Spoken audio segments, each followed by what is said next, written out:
उनकी क्या labour shortages हैं जो वो फुलफिल करना चाहते हैं। एजेंट्स आपको ल्योर करते हैं कि आप पीएनपी ट्राई करो।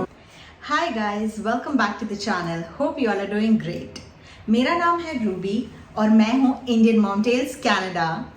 आज मैं आपके लिए जो टॉपिक लाई हूँ that is a very exciting topic for most of you who want to move to Canada as a permanent resident. I'm talking about the Canadian Provincial Nomination Program, yes, which is called the PNP. अगर आप अपनी Canada की file open कर चुके हैं या करने वाले हैं या सोच रहे हैं तो आई एम श्योर आपने PNP ये 3 लेटर्स बहुत बार सुने होंगे, स्पेशली अपने एजेंट से. It is very convenient for an agent to tell you कि अगर आपका एक्सप्रेस एंट्री में नहीं हो रहा तो PNP में तो हो ही जाएगा. But do you actually know what exactly this PNP or the Provincial Nomination Program is all about? Let me tell you. So PNP is actually a program which is designed, which enables the Canadian territories and the provinces to nominate people who meet their demographic and economic requirements. In short ये वो programme है जिससे provinces उन लोगों को nominate करती हैं PR के लिए जिनकी उन्हें ज़रूरत होती है अपनी इकोनॉमिक फुलफिलमेंट के लिए एंड डेमोग्राफिक फुलफिलमेंट के लिए. सो इस प्रोग्राम के लिए एलिजिबल होने के लिए you have to meet the basic requirements set by each province and territory. These basic requirements are usually similar to that जो आपको एक्सप्रेस एंट्री में होती है. Work experience, age, language proficiency, education and adaptability. Canada में 10 provinces और 3 territories हैं. इन सारों का अपना खुद का एक PNP प्रोग्राम है. Every province, every territory has their own specific PNP program. ये प्रोग्राम डिजाइन करती है हर टेरिटरी और प्रोविंस बेस्ड ऑन उनकी क्या इकोनॉमिक रिक्वायरमेंट्स हैं, उनकी क्या लेबर शॉर्टेजेस हैं जो वो फुलफिल करना चाहते हैं, एंड बेस्ड ऑन दैट वो अपना रिक्वायरमेंट्स की लिस्ट निकालती है. पर होता क्या है जब आप एजेंट्स के पास जाते हैं, I'm not saying all the agents, but most of them. जब भी आप किसी एजेंट के पास जाते हैं वो आपकी फाइल एवेल्युएट करता है, आपका स्कोर एवेल्युएट करता है. एंड जैसे कि आप जानते ही हैं कि अभी फिलहाल तो बहुत ही ज़्यादा एक्सप्रेस एंट्री के हाई स्कोर्स चल रहे हैं. द लास्ट ड्रॉ जो हुआ था मेरे ख्याल से बस 511. तो क्या होता है, एजेंट जब आपकी फाइल एवेल्युएट करता है and for whatever reason आप अगर वो स्कोर नहीं मीट कर पा रहे हैं, आपका स्कोर आ रहा है बिलो 400 या बिलो 450, तो चांसेस बहुत ही वीक होते हैं. तो एजेंट्स आपको ल्योर करते हैं कि आप PNP ट्राई करो, PNP में तो हो ही जाएगा. आपने PNP को इस तरह प्रेजेंट करके रखा है कि जिसका एक्सप्रेस एंट्री में नहीं होता उसका PNP में हो जाता है. बट एक्चुअल में ये बात सही नहीं है. जैसे मैंने आपको बताया कि PNP वो प्रोग्राम है जिसमें हर प्रोविंस, हर टेरिटरी उन लोगों को नॉमिनेट करती है जिसकी उन्हें एक्चुअली ज़रूरत होती है, जो उनकी रिक्वायरमेंट्स के क्राइटेरिया मीट करते हैं, जो उनकी लेबर शॉर्टेजेस के क्राइटेरिया मीट करते हैं, जिनसे उन्हें लगता है कि उनकी प्रोविंस या टेरिटरी को इकोनॉमिक ग्रोथ मिलेगी. वो लोग हैं जिनमें प्रोविंस एंड टेरिटरी सबसे पहले इंटरेस्ट दिखाती हैं नॉमिनेट करने के लिए. पर होता क्या है, आपसे कहा जाता है कि PNP एक बहुत आसान तरीका है कनाडा पहुंचने का. आप उस चीज़ में ल्योर हो जाते हैं क्योंकि इवेंचुअली कनाडा तो पहुंचना है किसी भी तरह.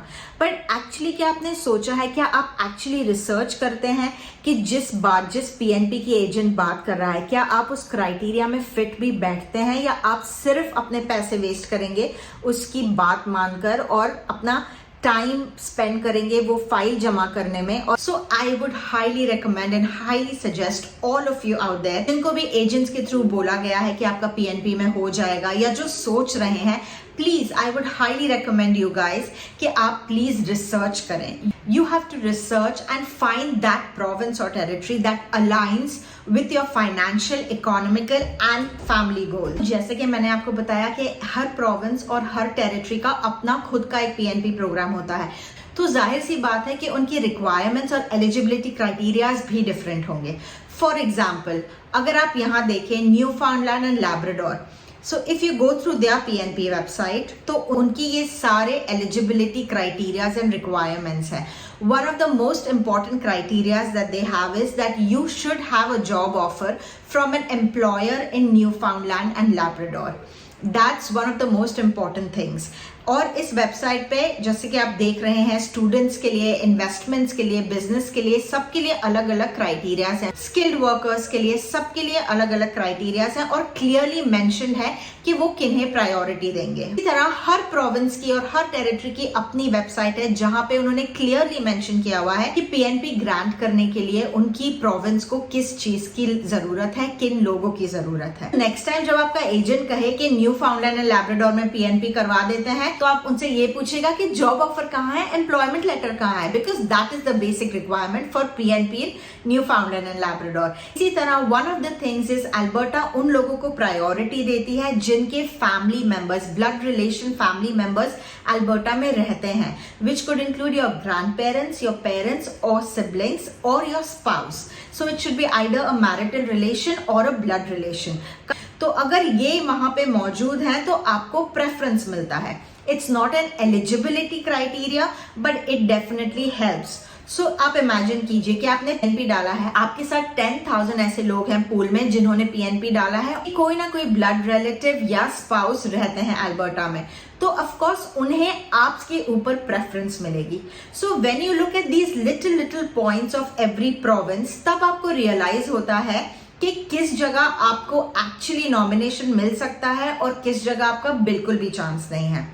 So I would highly suggest कि whenever you want to apply for a PNP, whether you're applying by yourself or whether your agent is encouraging you to do so for any reason, please go to every provincial website and check their criterias.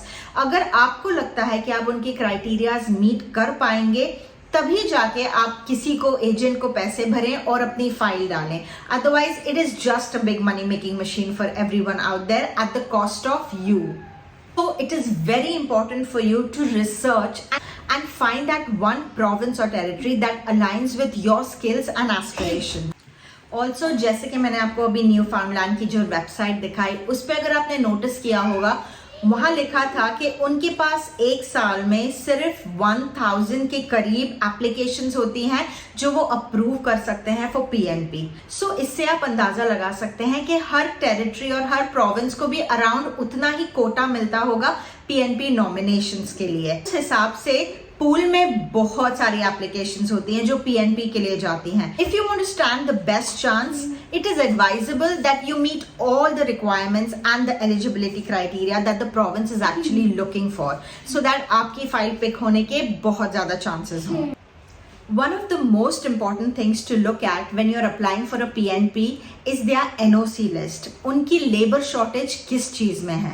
If you fall into that category, then there is a high chance that you will be accepted. But if you don't fall into that category, then please think twice before investing your time and money in it. You should also know कि हर province का अपना एक scoring system भी होता है।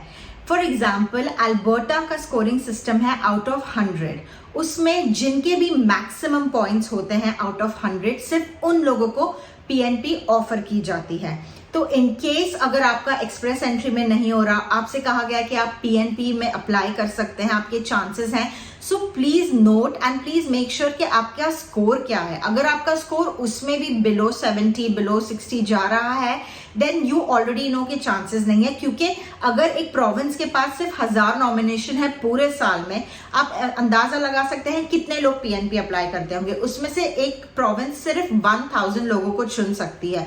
तो obviously it would want to select the top contestants, it would want to select the best people जिनके score 100 में से 80 प्लस हो, 90 प्लस हो, depending on how many people with those scores are in the pool. So apart from your express entry score, you also have to pay attention to your PNP score.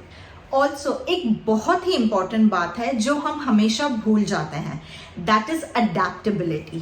Every province and every territory has its own weather, has its own lifestyle. उनका taxation system अलग है, उनके government rules अलग है।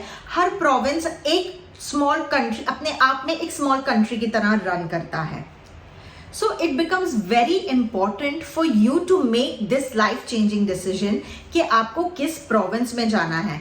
कई बार आप ये सोच के ल्योर्ड हो जाते हैं इन अप्लाइंग फॉर पीएनपी कि कनाडा तो पहुंच ही जाएंगे, कनाडा तो पहुंचना ही है किसी तरह। बट क्या आपको पता है कि यहाँ आने के बाद जिस भी प्रोविंस में आप जाएंगे उसकी लाइफस्टाइल क्या आपकी लाइफस्टाइल को मैच करेगी? Is that the kind of lifestyle you would want to give to yourself and your family and your future generations? That is a very big question you need to ask yourself, especially if you're coming from bigger cities like Bombay or Delhi, or for in our case, from a place like Dubai. It is very difficult for you to settle down in a place which runs at a very slow pace, जहाँ पे लोग बहुत कम है, जहाँ पे weather mostly gloomy रहता है। तो हम कनाडा तो पहुंच जाते हैं, पर अगर हम ऐसी किसी जगह पहुंच जाए जहां पे वो हमारे लाइफस्टाइल के साथ मैच ही नहीं करता, जो हमने इमेजिन ही नहीं किया था, जो हमने सोचा भी नहीं था कि हमें ऐसी लाइफ जीनी है और जीनी पड़ती है, then that becomes very depressing. यहाँ आके भी आप खुश नहीं रह पाते because this is not what you had imagined life to be. So it is very important for you to take all these factors into consideration before applying for your PNP. Every territory and every province has its own pros and cons. It's up to you to weigh them against your aspirations, against your career growth and skills. Also, you have to see कि जिस career में आप हैं उस province में या territory में जहां आप अप्लाई कर रहे हैं, या उसमें आपकी करियर के लिए क्या ग्रोथ प्रोस्पेक्ट्स हैं, आपके लिए क्या जॉब प्रोस्पेक्ट्स हैं। Someone who works in retail, if you reach a territory like पे रिटेल इतना बस्लिंग नहीं है, तो वो फिर आपके लिए प्रॉब्लम हो जाएगी to find a job of the level that you are coming from. If you are working at a very high level in retail for example, and if you end up in a province जहां पे retail इतना prominent नहीं है, you will have a problem finding a job for yourself and finding a job of your caliber for yourself. So all these factors are very important in making a decision when applying for a PNP. Also, one of the things that I've heard from people that agents tell them is कि एक बार आप PNP लेके वहां पहुंच तो जाओ, उसके बाद फिर आप कहीं भी रह सकते हो। This is not true at all. किसी प्रोविंस ने आपको नॉमिनेट किया है उनकी प्रोविंस या टेरिटरी में आके रहने के लिए, मतलब है कि आपकी उनको जरूरत है। उन्होंने आप पे भरोसा करके आपको बुलाया है कि आप उनकी इकोनॉमिक और डेमोग्राफिक रिक्वायरमेंट्स को फुलफिल करेंगे वहां पहुंच के। सो वो एक्सपेक्ट करते हैं कि एटलीस्ट आप 2 साल तो उनकी प्रोविंस में रहेंगे, which is 730 days out of the 5 years that your PR is eligible. Now what happens, and this I have personally known people who have gone through this.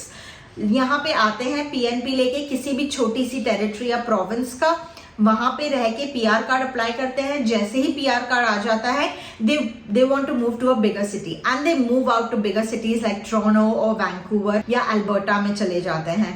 But initially तो कोई problem नहीं, आप वहां जाके settle हो जाएं, job ढूंढ लो, life आपकी सेट हो जाती है।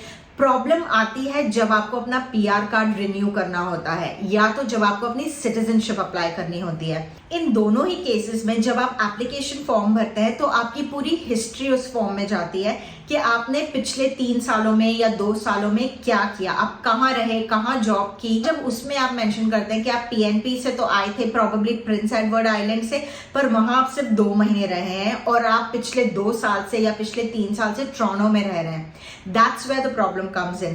That's where you stand a high risk, a high chance of either your citizenship or your PR card getting rejected.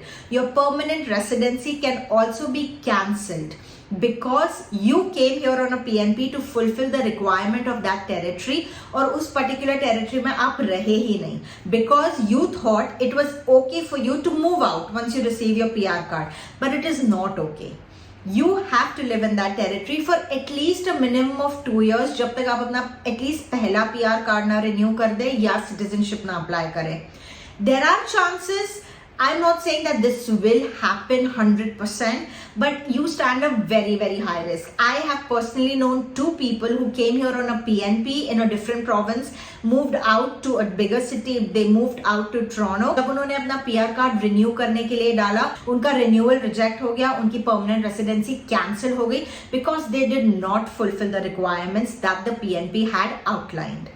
सो ये भी एक बहुत बड़ी चीज है। सो अगर आपको कभी भी कोई बोले, एजेंट या कोई और भी बोले कि बस कनाडा पहुंचना है, पीएनपी लेके पहुंच जाओ, फिर तो आप कुछ भी कर सकते हो, it is not like that. So please bear all these points, ये सारे बहुत इंपॉर्टेंट पॉइंट्स है that you have to bear in your mind when you are applying for a PNP. Also as you know कि पीएनपी मिलने का मतलब ये नहीं है कि आपकी पीआर गारंटीड हो जाती है। इन मोर केसेस देन अदर आपको पीआर मिल जाता है। सो बेसिकली पीएनपी का प्रोसेस कैसे होता है, आप अपनी चॉइस की प्रोविंस में अप्लाई करते हैं, अगर आप सिलेक्ट हो गए, they send you a nomination letter. वो नॉमिनेशन लेटर हेल्प करता है आपको गेन करने में 600 points. So in addition to the already existing points that you have, for example अगर आपके 450 points already हैं, उसके on top of that आपको मिलते हैं 600 points which makes your total to 1050. That's when जब अगला एक्सप्रेस एंट्री ड्रॉ होता है तो आपकी फाइल पिक होती है एक्सप्रेस एंट्री ड्रॉ में, because obviously you meet the threshold, you meet the cut off the express entry.